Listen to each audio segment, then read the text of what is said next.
운동선수들에게는 루틴이 있어요. 운동선수들은 연습할 때도 루틴이 있더라고요. 매번 연습할 때 그 루틴을 따라가요. 그죠? 특별히 경기를 할 때, 시합을 하기 전에 준비할 때는 루틴을 철저하게 지킨답니다. 물론 안 그런 분도 있겠지만 대부분 선수들이 그래요. 자기의 루틴이 있어요. 그걸 따라하는 거예요. 왜 그럴까요? 사람들은 익숙한 게 좋은 거죠. 익숙한 게 편하기 때문입니다. 자기가 늘 생활하던 것, 생각하던 것, 자기가 익숙한 대로 하는 것, 그렇게 준비하는 것이 자기 마음에 편하고 또 그것 때문에, 그것으로 인해서 잘 해왔기 때문에 늘 익숙한 것을 따라가는 거예요. 여러분은 어떻습니까? 여러분들에게도 이런 루틴이 있을 수 있죠. 아침에 일어나면은 하는 게 있어요. 사람들마다 자기 루틴이 있더라는 거예요. 익숙하기 때문에, 그렇게 살아왔기 때문에 그렇게 생각 없이도 그렇게 가는 거예요. 익숙한 대로. 그죠? 자기가 기대했던 대로, 자기의 기준, 정해진 그 기준이나 그 기대에 따라 하다 보니까 그 루틴이 되는 거예요. 일상이 되어지는 거죠. 그런데 하나님은 그러시지 않다는 거예요. 물론 하나님께서도 이런 창조의 원리 가운데 뭐 해가 뜨게 하시고 해가 지게 하시고 별들이 운행하는 그런 루틴을 허락해 주셨죠. 근데 하나님께서 이 구원 역사, 하나님의 구속의 역사 가운데 일하시는 것을 보면은 사람들의 기대, 사람들의 기준을 초월하셔서 일을 하신다는 거예요. 우리가 생각하고, 우리가 기대하고, 우리가 상상했던 것, 사람 수준의 어떠한 그런 기대치나 기준을 따라 하는 법이 없습니다. 하나님은 이 모든 것들을 초월하셔서 하신다. 하나님이시죠. 하나님은 전지전능하신, 무소부재하신, 영원하신 하나님이십니다. 이 신학적인 용어가 계속 나와서 좀 이해가 안 될 수도 있지만 하나님은 모든 것을 아신다는 거예요. 하나님은 못하시는 것이 없다는 거예요. 하나님은 존재하지 않는 것이 없으시다는 거예요. 하나님은 영원 전부터 영원까지 계시는 분이시는 거예요. 그러니까 하나님이 행하시는 것을 우리가 어떻게 알 수가 있겠어요? 인간의 머리로, 인간의 추론, 인간의 이성으로 어떻게 하나님의 마음을 우리가 다 헤아릴 수가 있겠습니까? 불가능한 거예요. 우리 하나님의 자녀들, 택한 이스라엘 가운데 오늘날에는 뭐예요? 택한 교회를 통해서 뭐예요? 하나님이 이미 뭐예요? 하나님의 기록되어진 말씀, 계시, 하나님의 뜻을 나타내 주신 그 하나님의 말씀을 통해서 우리는 하나님의 그 마음을 알 수 있다. 그 정도라는 거예요. 우리가 사람을 쓸 때 어떤 사람을 씁니까? 여러분이 큰 회사든 작은 회사든 여러분이 CEO, 오너라고 생각해 보세요. 어떤 사람을 하이어 하겠냐는 거예요. 지금 다 은퇴하시고, 또 우리 청년들은 공부한다고 관계가 없습니까? 생각할 수 있잖아요. 그죠? 어떤 사람을 여러분 이렇게 하이어 하기 원하세요? 능력 있는 사람, 잘난 사람, 똑똑한 사람, 그죠? 이력서에, 레주메에 알찬 그런 내용이 있는 사람을 이렇게 하이어하지 않겠습니까? 그죠? 그게 이제 인간적인 기준이고 인간적인 기대라는 거예요. 그러나 하나님의 일을 행하실 때에는 유능하고 똑똑하고 잘난 사람을 불러서 사용하시는 법이 없습니다. 인간적인 기준에 볼 때는 흠이 있고 질그릇과 같이 부족하고 연약한 존재들, 세상에서 미련한 자들을 선택하여 부르셔서 세상의 지혜로운 자들을 부끄럽게 하신다는 거예요. 그게 하나님의 방법이라는 거예요. 이스라엘 그 조상 하면 누가 있습니까? 아브라함이죠. 아브라함.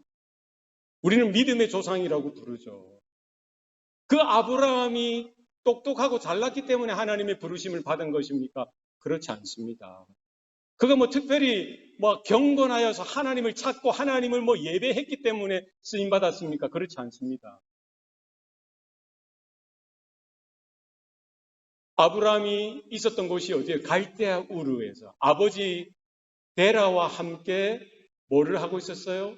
우상을 만들어 파는 일을 하고 있었던 거예요. 그러니까 우상 숭배자일 뿐만 아니라 뭐예요? 우상을 만들어 다른 사람들에게 팔아서 그것으로 돈벌이해서 살던 사람이 누구였어요? 아브라함이었어요. 그런 아브라함을 하나님께서 일방적으로 찾아가시는 거예요.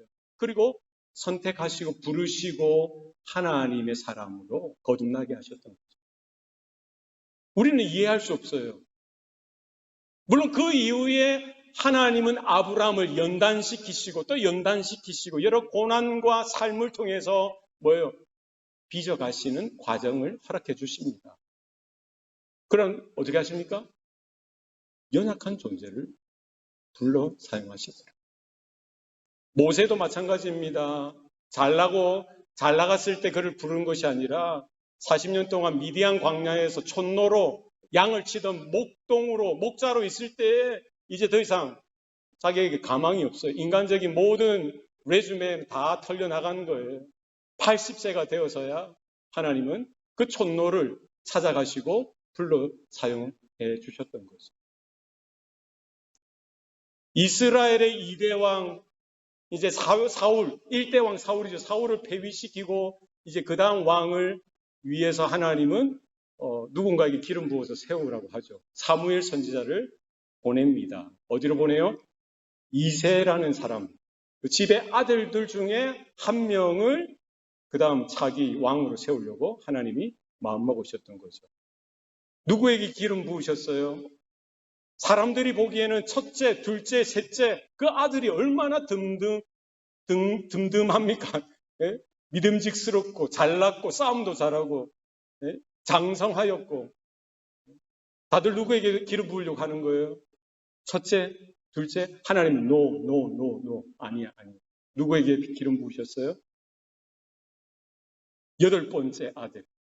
그것도 집에 없고 아버지도 그냥 뭐 신경 안 쓰던 저기 들에서 양이나 치던 그 아들, 소년 다윗을 하나님은 부르시고 그에게 기름을 부으라고 하셨죠. 완성되고 잘나고 화려하고 뭐 능력이 있는 그런 존재를 하나님이 들어 사용하신 적이 없습니다. 먼지와 같은 흙을 가지고 빚어서 하나님의 형상, 하나님의 모양대로 사람을 지으시고 그 코에 생기를 불어 넣으셔서 생명이 되게 하셨던, 사람이 되게 하셨던 하나님은 전능하신 하나님이시기 때문이죠. 성경을 바라볼 때, 우리가 세상을 바라볼 때 이와 같은 관점을 우리가 가지고서 하나님이 어떻게 내 인생 가운데 개입하시고 간섭하시기를 원하시고 내 남은 인생을 어떻게 사용하시기를 원하실까? 여기에 대한 마음이 저와 여러분 가운데 있었으면 좋겠어요.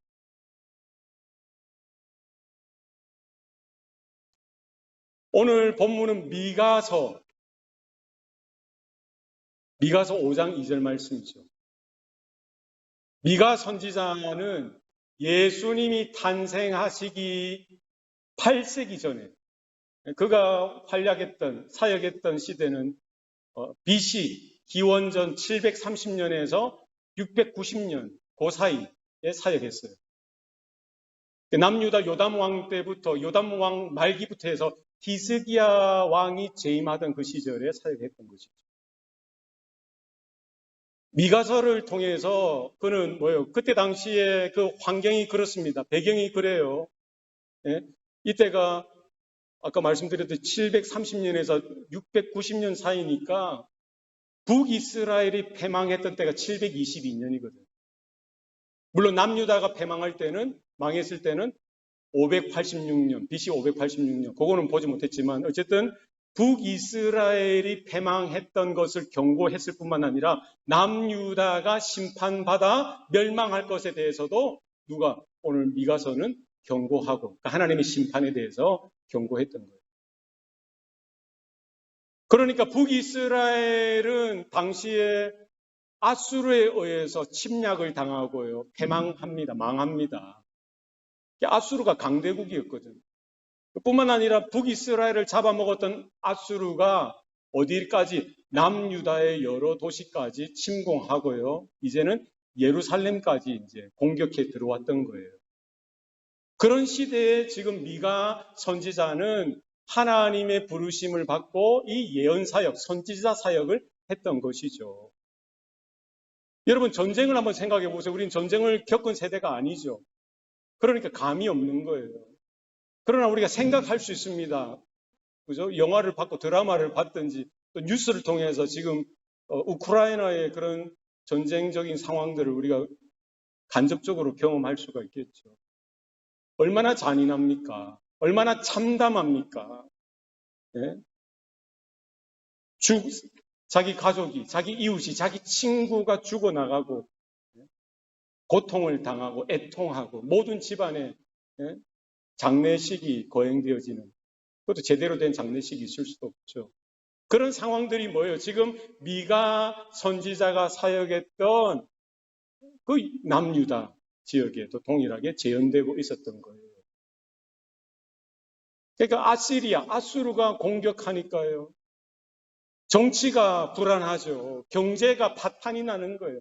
경제 침체가 일어나는 거예요. 돈이 있어도 먹을 음식이 없는 거예요. 쌀이 없고 밀가루가 없는 거죠. 그러니까 얼마나 민심이 흉흉합니까? 앞날이 보이지 않는 거예요. 불투명한 겁니다. 오늘 하루 먹고 하루 사는 것으로 만족해야 돼. 그것도 뭐 제대로 먹기나 했겠어요? 그러니까 여전히 그들 가운데는 뭐예요?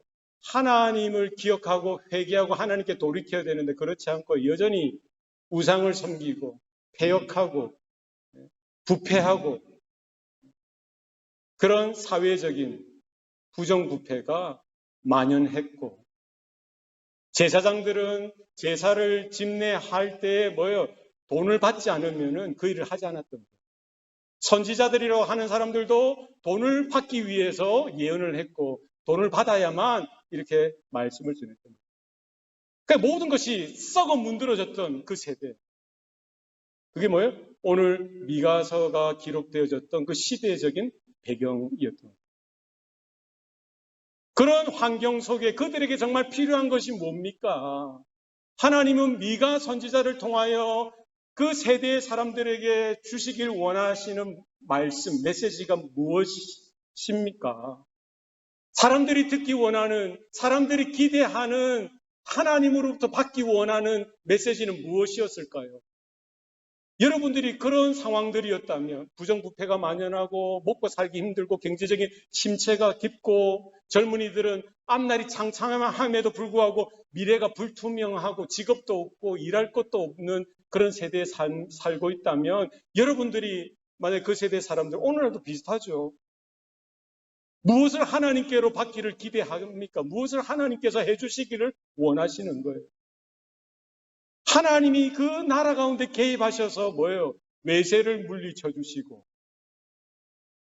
정치를 안정시켜 주시고 경제가 다시 살아나고 부흥되어지고 잘 살 수 있도록 해 주시는 것이 뭐예요? 하나님께로부터 듣기 원하는 그런 메시지 아니었을까요? 사람들의 수준이에요. 사람들의 기준이에요. 사람들의 기대라는 거예요. 그러나 하나님은 그런 이미 놔둬도 그냥 스스로 망해져 갈 그런 나라임에도 불구하고 하나님은 뭐예요? 미가 선지자를 부르셔서 보내셔서 말씀해 주신 게 뭡니까? 북이스라엘, 남유다 회개하지 않으면 망하는 거예요. 자기 죄로 인하여 자기가 타락하고 부패하고 하나님을 반역하고 우상 숭배하고 부정을 저지르고 썩어 문드러지는 그와 같은 그런 상태로 인해 결국 뭐예요? 심판받아 멸망하게 될 것을 경고했다. 사람들은 위로를 받기 원하고요. 사람들은 평안을 얻기 원하고 사람들은 회복의 메시지, 부흥의 메시지를 듣기 원했지만 하나님은 뭘 주시는 거예요? 미가 선지자를 통해서 뭐예요? 책망과 경고와 하나님의 진노와 하나님의 심판에 대한 메시지를 허락해 주셨던 거예요. 그게 뭐예요? 사람들과 다른 거예요. 당장 눈앞에 있는 거 먹고 살고 문제를 해결하고 소원을 성취하는 그것에 대한 응답을 주신 것이 아닌지. 회개하지 않으면 망할 것이다. 결국 회개하지 않고 자신들의 고집을 따라 살다가 북이스라엘은 결국 아수르에 망하게 되고 남유다는 바벨론에 망하게 되었죠. 그게 역사라는 거예요. 하나님이 보실 때 하나님이 사랑하시니까 그 민족을 사랑하시니까 그들이 살 수 있는 길을 말씀해 주셨던 거예요. 그죠? 오늘 우리가 듣기 원하는 말씀도 뭡니까? 네? 내가 잘 되고 내 문제가 해결되어지고 내가 좀 나아지는 것을 우리는 그런 메시지를 듣기 원할지 모르겠어요. 그러나 우리에게 중요한 것은 뭐예요? 우리가 서 있는 자리가 어디인지를 확인하고 하나님의 경고와 하나님의 책망과 하나님의 그 진노에 대한 심판에 대한 메시지를 오늘 이 세대도 동일하게 허락해 주신다는 거죠. 그래서 사람들은 듣기 싫은 거죠. 뿐만 아니라 그 세대에 현실적으로 눈에 보이는 그런 사회적인, 경제적인, 정치적인 문제들을 해결하는 그런 메시지가 아니라 그들의 반역과 교만과 순종하지 않는 모습으로 인해서 그들이 망하게 될 것뿐만 아니라 결국 그 망함을 기초로 해서 뭐예요? 하나님께서 이루실, 하나님께서 행하실 구원에 대해서 약속해 주시는 거죠. 오늘 우리가 읽었던 본문이 그와 같은 내용입니다. 결국 북이스라엘도 마찬가지고 남유다도 자신의 교만과 자신의 죄악을 돌이키지 아니하고 고집하여 가다가 하나님의 경고, 하나님의 뭐예요? 책망에도 불구하고 결국 그렇게 되어지잖아요. 하나님이 보시는 거예요. 안타까워하시는 거죠. 그러면서 하나님은 그럼에도 불구하고 그들의 불순종이 있었음에도 불구하고 그들의 죄악이 있었음에도 불구하고 하나님은 하나님의 일을 하시길 기뻐하십니다. 하나님은 뭐예요? 하나님의 구속의 역사 가운데 아담 때부터 노아 때도 그랬죠. 아브라함 때도 그랬고 모세를 통해서도 말씀하셨고 다윗을 통해서도 말씀하셨고 그 하나님의 언약, 약속이 어떻게 성취되어지고 이루어질지에 대해서 그 약속에 대한 성취로서 오실 메시아, 여자의 후손, 아브라함의 후손, 다윗의 후손으로 오실 메시아, 기름 부음 받은 자 그리스도 예수가 어떻게 오실지에 대해서 오늘 미가 선지자가 언제 예수님이 탄생하시기 전 700여 년 전에 예언했던 본문이죠. 베들레헴 에브라다야, 네가 유대 고을 중에 작을지라도 이스라엘을 다스릴 자가 내게서 내게로 나올 것이라. 그의 근본은 태고에 된 영혼에 있느니라. 뭐에 대해서 예언하고 있는 거예요? 지금 하나님은 미가 선지자를 통해서 어떤 메시지를 주고 계신 겁니까? 그 남유다, 또 이제 곧 멸망할 그 북이스라엘과 또 여전히 괴를 같이 하고 있는 그 남유다를 향해서 그 두 나라가 결국 하나님의 심판 가운데 멸망하게 되어질 것 뿐만 아니라 결국 하나님은 그들과 상관없이 그들의 그런 악행에도 불구하고 불순종에도 불구하고 상관없이 하나님은 초월하여서 하나님의 구속의 역사 가운데 구속의 시간 속에서 하나님의 시간표에 따라 하나님은 하나님의 일을 하실 것에 대해서 미가 선지자를 통해서 동일하게 약속해 주시는 거예요. 누가 오신다는 거예요? 이스라엘을 다스릴 자. 할렐루야. 하나님의 통치와 하나님의 다스리심을 재현할 기름 부음 받은 자. 다윗의 장막을 회복시킬 자. 다윗의 후손으로 오실 자. 아브라함의 후손으로 오실 자. 마태복음 1장 1절에 뭐라고 이야기하고 있습니까? 아브라함과 다윗의 후손 예수 그리스도의 계보라. 할렐루야.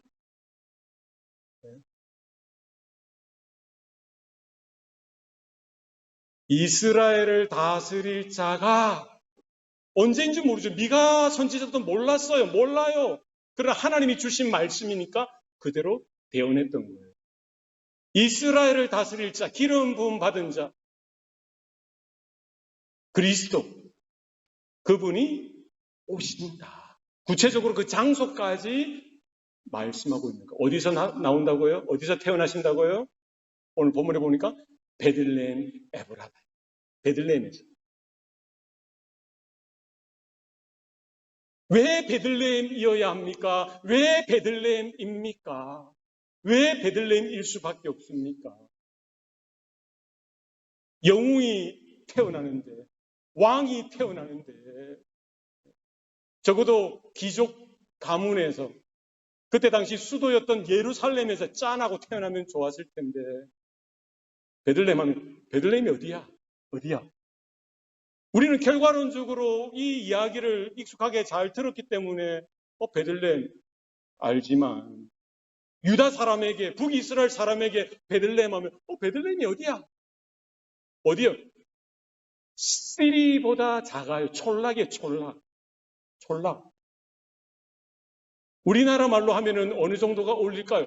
깡촌. 제이가 고향이 어디야? 서울에 태어나야지. 서울 정도로 태어나야 되는데. 예루살렘 정도로 태어나야 되는데. 누굴 물어봐야 되나? 진영이 고향이 어디야? 다 서울이네요. 옆에 현재 있어. 현재 고향이 어디야? 어디? 마산 모르잖아요. 마산. 창원 모르잖아요. 창원. 그러니까 이 정도 되는 거예요. 베들레헴 하면 베들레헴이 어디야? 설명이 필요한 거예요. 설명이. 거기 있잖아. 부산 옆에 옆에 가면 창원이야. 겸하는 거 아니에요. 베들레헴에서 태어난다는 거예요. 베들레헴에서. 말이 되냐고. 베들레헴이 어디야? 아무도 몰라요. 설명을 좀 해줘야 돼. 예루살렘 정도라면 몰라도. 다른 예루살렘이 아니더라도 예루살렘 외에 얼마나 큰 도시들이 많습니까? 좋은 가문들이 많습니까? 그럼에도 불구하고 하나님께서는 뭐를 이야기하시는 거예요? 지금 베들레헴. 마태복음 2장에 보면은요. 오늘 우리가 찬송 불렀을 때 그 내용, 동방 박사들이 별을 보고 별을 따라 이스라엘의 왕으로 나신 이를 찾아서 경배하기 위해서 여러 날을, 여러 고생을 하면서 이렇게 온 거예요. 어디까지 왔어요? 예루살렘까지 왔던 거예요. 그들 생각에, 그들의 기대, 그들의 기준에 따르면은 이스라엘의 왕은 당연히 예루살렘에 있을 것이라고 생각했던 거예요. 그것도 어디에 있을 거라고요? 왕궁에서 태어날 거라고 생각했죠. 그래서 어디로 갔어요? 예루살렘으로 왔고 어디에? 왕궁으로 갔던 거예요. 누구에게 물어봤습니까? 그때 당시 분봉왕이었던 헤롯에게 찾아가 묻는 거예요. 유대의 왕으로 나신 이가 어디 있느냐? 우리가 그에게 경배하러 왔나이다. 헤롯이 듣고 얼마나 당황했겠어요. 얼마나 속으로 분노가 치밀었겠어요. 지금 왕이 누구라는 거예요? 헤롯. 자기가 이미 존재하고 있는데, 왕으로서 존재하고 있는데 또 다른 왕이 태어난 것에 대해서 이야기하니까 얼마나 당황스럽고 얼마나 분노가 있었겠습니까? 헤롯은 그 이스라엘의 대제사장들, 제사장들과 서기관들, 성경학자들을 불러서 물어봅니다. 유대인의 왕으로 태어날 장소가 어디냐? 그들은 이 오늘 본문을 뭐예요? 인용해서 말하는 겁니다. 베들레헴입니다. 이 성경 구절을 패러프레이즈해서 다시 말해주는 거예요. 베들레헴아, 너는 결코 작은 도시가 아니다. 너에게서 한 목자가 나와서 우리를 다스릴 것이다. 이 본문에 대해서 말씀하고요. 헤롯은 베들레헴에 대해서 이야기해주고 그 동방 박사들은 그 이야기를 듣고 어디로 갑니까? 베들레헴으로 가는 거예요. 사람들의 기준은 예루살렘이었어요. 사람들의 기준, 기대치는 예루살렘에 머물 수밖에 없죠. 그것도 왕궁에 머물러 있어요. 그러나 하나님이 일하시는 건 뭡니까? 베들레헴. 그때 당시 호적하러 성령으로 잉태한 임신한 마리아와 그와 정혼한 요셉이 어디로 가요? 요셉의 고향이었던 베들레헴으로 저 북쪽에 갈릴리 지역에 있는 북쪽에서 남쪽 유다 지역에 그 베들레헴 그 시골로 여행을 가게 되죠. 사실 그 베들레헴은 누구의 고향이기도 합니까? 다윗의 고향이기도 합니다. 다윗의 집이 있었던. 요셉과 마리아는 그 임신한 몸을 이끌고 베들레헴까지 가는데 방을 찾을 수가 없네요. 여기도 거절당하고 저기도 거절당하고 찾았던 곳이 어디예요? 마국간. 거기서 아기 예수가 태어나고 누일 곳이 없어 어디에 누입니까? 말구유에 누였던 것이죠.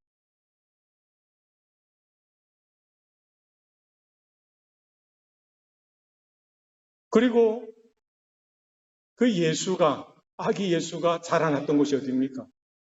그 육신의 아버지 요셉의 그 집 어디예요? 나사렛. 그것도 시골이죠. 사람들이 이렇게 말합니다. 나사렛에서 무슨 선한 것이 나겠느냐. 하나님이 하시는 일은요, 세상적으로 보기 좋고, 세상적으로 화려하고, 세상적으로 사람들이 알아주고, 사람들이 인정하는 그 자리가 아니라, 하나님은 뭐예요? 하나님의 언약을 둔 자리, 하나님의 약속이 있는 자리, 하나님의 사람이 있는 그 자리에서 하나님의 일을 하시기를 기뻐하십니다. 우리의 기준, 우리의 기대치도 어떤지 모르겠어요. 우리가 너무나 세속적으로, 너무나 세상 사람들과 뭐 큰 차이가 안 나서 무조건 우리는 뭐 서울로 가야 된다. 그죠? 미국이면은 뭐 워싱턴 DC로 가야 된다. 큰 곳에, 큰 물에서 놀아야지. 큰 곳을 지향하고 있지 않습니까? 그러나 하나님이 하시는 일은 뭐예요? 초라하게 보일지라도, 화려하지 않더라도, 사람들이 찾아주지 않고 사람들이 인정하지 않는 곳이라고 할지라도 그곳 어디에 하나님의 언약이 있는 곳, 하나님의 약속이 있는 곳. 하나님은 일하시는 것이 우리 사람들과는 다르다.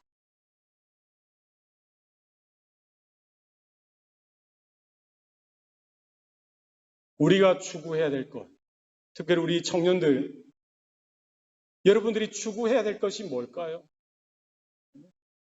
화려한 것만을 쫓아가지 마세요. 큰 것만을 추구하지 마세요. 뭐를 우리는 붙들어야 됩니까? 하나님의 약속을 붙들어야 됩니다. 하나님의 부르심이 있는 그 자리를 붙들어야 됩니다. 그게 여러분의 기대가 되고 여러분의 기준치가 되어서야 됩니다. 세상 사람들하고 차이가 나야죠. 그죠? 이 베들레헴이라는 뜻이 떡집이에요, 떡집. 베트레헴. 베트라는 히브리어죠, 히브리어. 베트는 집이라는 말이에요, 집. 레헴은 떡이라는 말이에요. 베트레헴. 예수님이 베들레헴에서 태어나셨던 이 내용과 일치가 되어진 사건이 요한복음 6장에 나옵니다.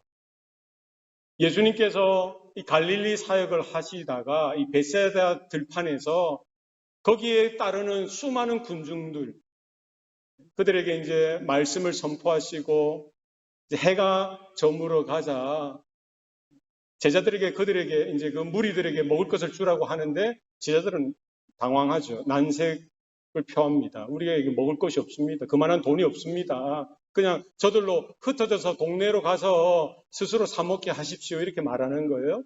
예수님은 그들이 불쌍해서 너희들에게 뭐 먹을 게 얼마나 있느냐?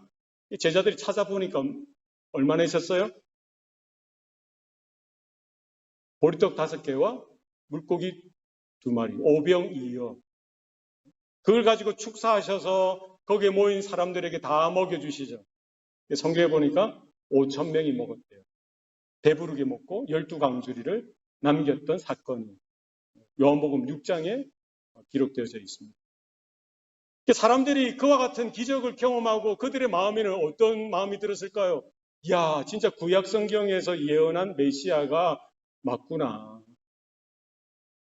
그를 우리의 왕으로 세우면은 이제 더 이상 우리는 경제적인 문제로 고통을 당할 필요가 없겠다라는 생각이 들었겠죠. 그들이 기대했던 대로 군사적이고 정치적인 메시아로 그를 세워서 왕으로 세워서 지금 로마의 식민지에서 벗어나고 독립된 나라로 다윗의 장막이 회복되어지고 다윗의 영광이 회복되어지는 나라로 만들 수 있겠다라는 생각이 들었겠죠. 사람들이 흩어지지 않고 예수님을 쫓아가는 거예요. 예수님은 피해 가지면 또 쫓아오는 거죠. 그래서 예수님을 왕으로 세우려고 합니다. 예수님이 그들에게 말하는 거예요. 진짜 그들에게 필요한 것, 그들의 기대치, 그들의 기준이 아니라 하나님의 기대치와 하나님의 기준에 대해서 이야기하시는 거예요. 그들은 지금 떡 먹은 것으로 예수님을 찾아왔고 예수님을 왕으로 세우려고 하는 것이지만 정말 그들에게 필요한 것은 그냥 먹는 떡이 아니라 정말 하나님의 입에서 나오는 생명의 말씀이 저들에게 필요했던 거예요. 그래서 예수님이 그들에게 말씀합니다. 설명을 해주는 거예요. 정말 이 오병이어 사건, 이 떡을 먹는 이 기적, 이 사건이 진짜 의미하는 것이 무엇이냐. 예수님이 저들에게 정말 나타내 보여주시고 싶은 것이 그들이 한 끼 배부르게 먹는 그것, 그들의 인생의 문제를 해결하고 소원을 성취하는 그 수준이 아니라 정말 그들 앞에 서 계신 그 예수 그리스도가 누구인지를 그들이 알기를 원하시는 거예요. 예수님이 말씀하시는 거예요.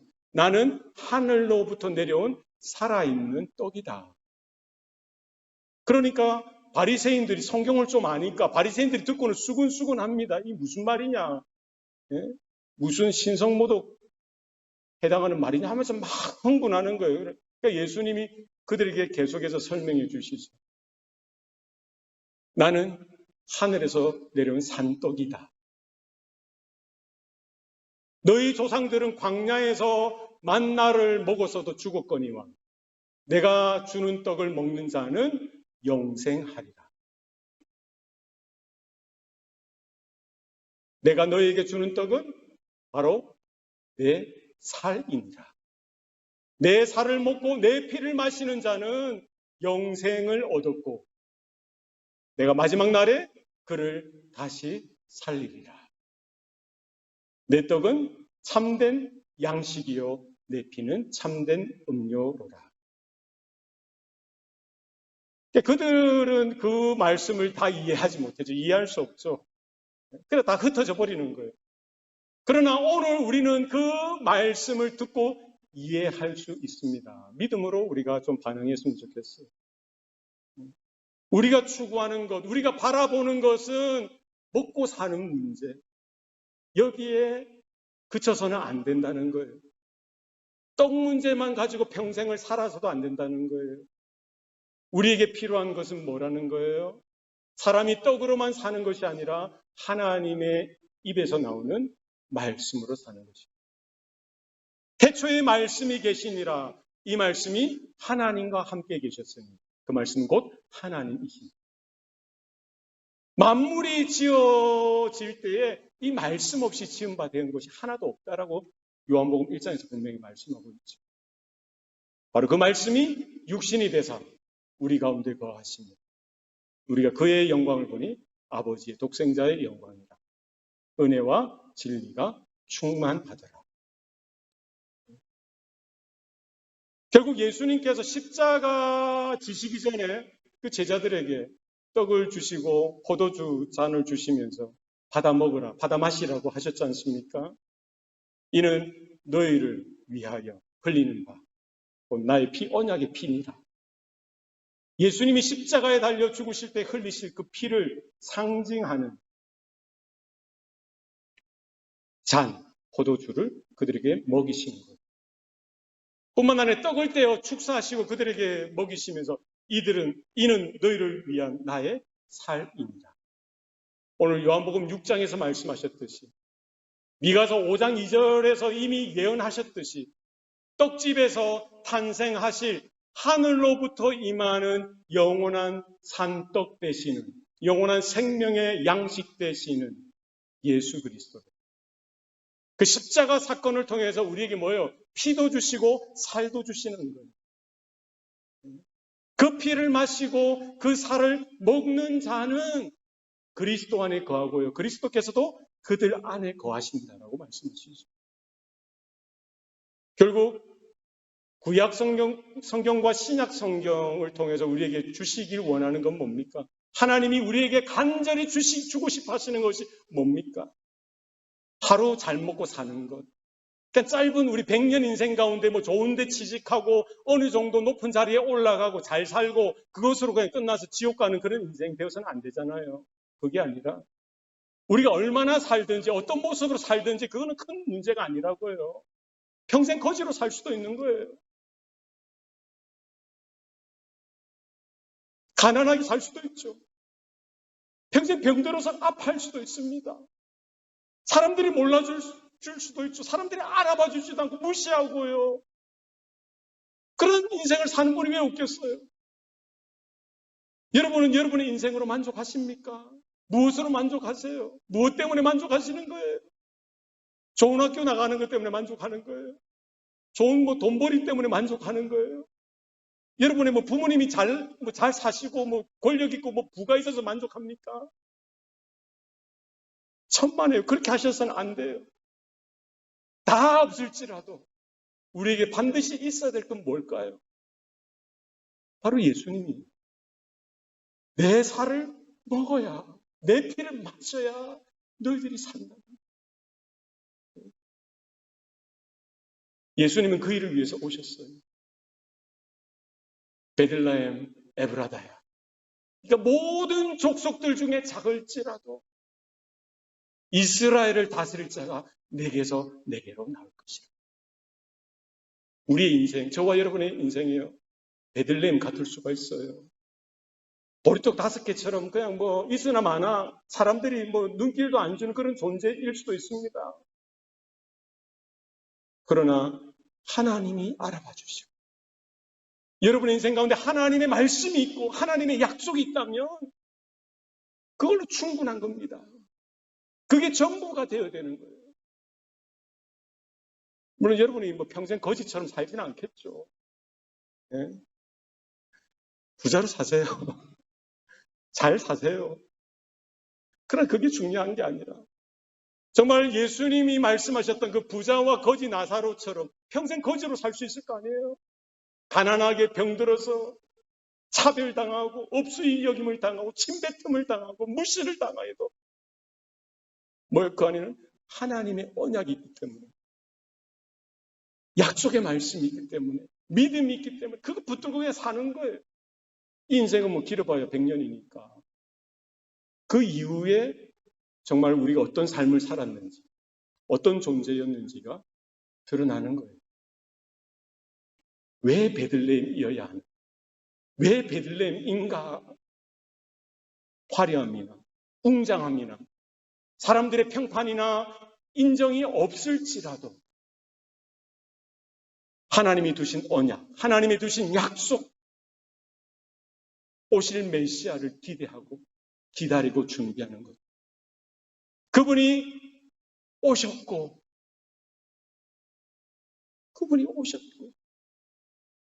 그 언약이 성취되어지는 것으로 베들레헴은 사실은 모든 도시보다 더 영광스러운 자리에 등극하게 되는 거예요.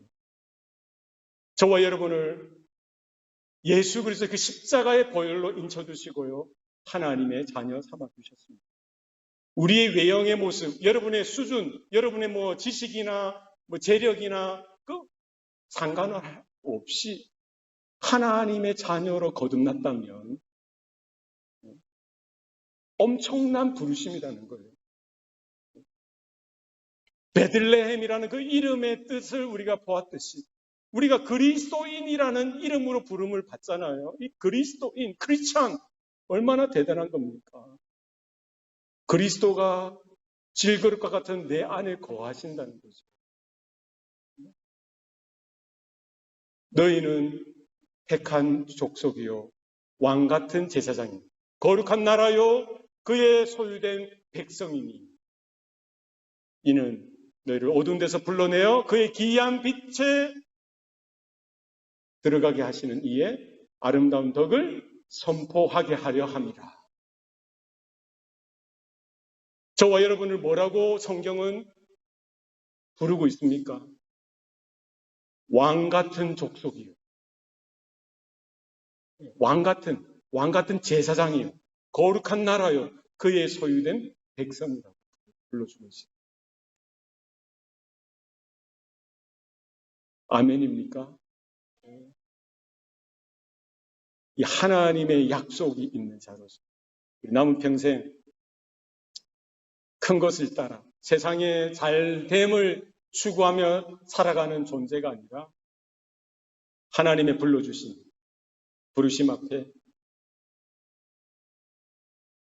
베들레헴처럼 하나님의 약속을 받은 자로서 2000년 전에 초림하셨던 First Coming 하셨던 예수 그리스도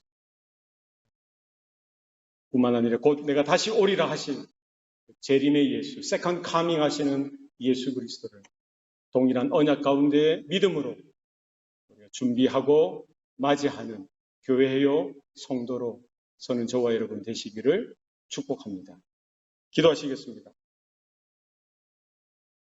살아계신 아버지 하나님, 우리 합심해서 한 목소리로 좀 기도했으면 좋겠습니다. 하나님 그렇습니다. 사람들의 기대나 사람들의 기준치가 아니라 나의 어떤 원함을 따라 사는 존재가 아니라 하나님의 기대, 하나님의 기준치를 따라 우리도 살아가길 원합니다. 아브라함을 불러주셨듯이 다윗을 불러주셨듯이 또 오늘 바울을 부르셨던 것처럼 또 오늘 미가 선지자를 불러주셨듯이 우리 어떠한 모습이든지 하나님의 부르심 앞에 하나님의 언약을 받은 자로서 하나님의 약속을 붙들고 하나님의 말씀에 순종하는 우리 남은 생애가 되게 하여 주옵소서. 그리하여 우리에게 드러나는 우리 안에 있는 그리스도가 존귀케 되어지고 하나님의 나라와 하나님의 의가 드러나는 우리 남은 생애가 되게 되라고 우리 합심해서 공성으로 한번 기도하시겠습니다. 살아계신 아버지 하나님 감사합니다. 사랑하는 주의 자녀들, 주의 성도들, 오늘 성탄절을 맞이하여서 우리가 먹고 마시고 즐거워하고 선물로 좋아하고 이 수준이 아니라 정말 우리가 사는 삶이 무엇이고 우리의 인생이 어떠해야 하는지 하나님의 약속의 말씀을 비추어서 우리의 삶을 돌이켜보길 원합니다. 우리가 살아왔던 날들을 이와 같은 하나님의 약속을 통해서 보게 하시고 앞으로 우리가 살아가야 될 그 시간들도 하나님의 말씀을 비추어서 또 믿음으로 준비하게 하여 주시고 언약을 붙들고 하나님의 약속 안에 거할 수 있도록 하나님 은혜 베풀어 주시옵소서. 하나님 우리의 삶 가운데 주님께서 존귀케 되어지는 놀라운 일들이 나타나게 하여 주시고 아버지의 영광이 드러나게 하여 주시고 주님의 복음이 증거되어지고 나누어지는 놀라운 일들로 삼아 주시옵소서. 살아계신 아버지 하나님, 오늘도 우리에게 은혜 주시고 생명 주시니 감사합니다. 오늘 미가서 이 5장 2절 말씀을 통해서 하나님께서 어떻게 이 세대를 향하여 하나님의 일들을 펼치시는 것에 대해서 우리가 보았습니다. 베들레헴을 향하여 말씀하셨듯이 하나님의 그 약속이 어떻게 성취되어지고 어떻게 이루어지는지를 우리가 보았습니다. 우리의 삶도 그 하나님의 언약 가운데 하나님의 약속 안에 거하기를 소원합니다. 다시 오실 그리스도 예수를 우리가 믿음으로 준비하고 또 믿음으로 또 맞아들이는 거룩한 신부요 교회로서 성도들로 세워질 수 있도록 주님 은혜 베풀어 주시옵소서. 질그릇과 같은 우리들 안에 거하시는 그 그리스도가 존귀케 되어지고 그리스도가 선포되어지고 그 복음이 우리의 입술과 삶을 통하여 또 나타날 수 있도록 주님 붙드시고 역사하여 주시옵소서. 모든 것 감사드리옵고 예수님 이름으로 기도드리옵나이다. 아멘.